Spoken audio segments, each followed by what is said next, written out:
have any control over, and they don't inhibit those. One of those is the norovirus. Now, if your hand sanitizer doesn't contain alcohol, then it's likely to contain triclosan, which is a powerful antibacterial agent and often used in making pesticides. It is readily absorbed by the skin, which can directly impact thyroid function and can cause damage to the liver and muscles. Another thing, have you ever thought, a lot of us, especially now, immediately reach out for a hand sanitizer, use it, and then start eating something. Have you thought the kind of chemicals that you're consuming? Well, there are a lot of chemicals in hand sanitizers, and frequently consuming hand sanitizers because you don't wash your hands, you use a hand sanitizer instead, and then you use your hands to eat food. You're ingesting the hand sanitizer. Well, it can be very harmful for your immunity, counterproductive, especially for very young children.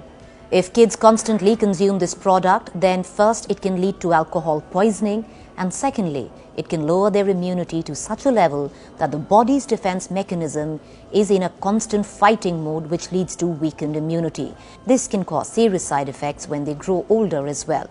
These adults have a weak immune system and will be more vulnerable to diseases. Moreover, if your hand sanitizer is scented, that means it's loaded with toxins and chemicals.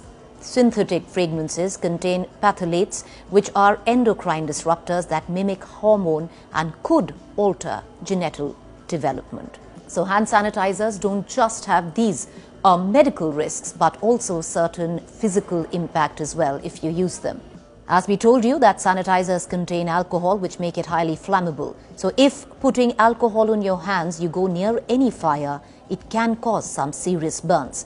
One such incident had happened in Rewari, where a person had suffered 35% burns because he was in close proximity to a kitchen stove while using hand sanitizer on his clothes. There is a video that is circulating that seems to suggest a car in Delhi caught fire because a hand sanitizer kept in the car actually burst, leading to the car catching fire.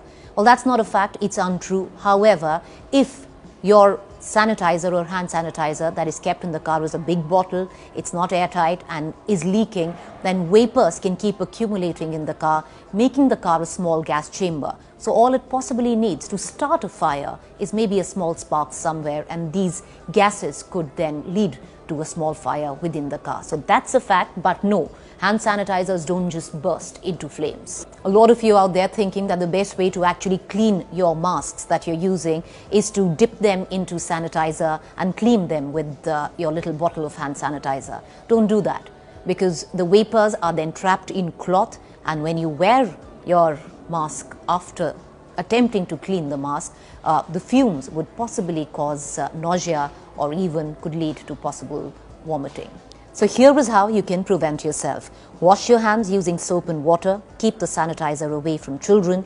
Keep hand sanitizers stored in bottles in a cool and dry place. Keep it in a safe distance from the kitchen and never apply it before you're going to cook or even eat. Clean your mask with regular soap and water. So ultimately, yes, hand sanitizers at this point of time could be an essential commodity if you don't have water and soap within easy access. Because if you do, that should be your first priority. Wash your hands with soap before you use a hand sanitizer.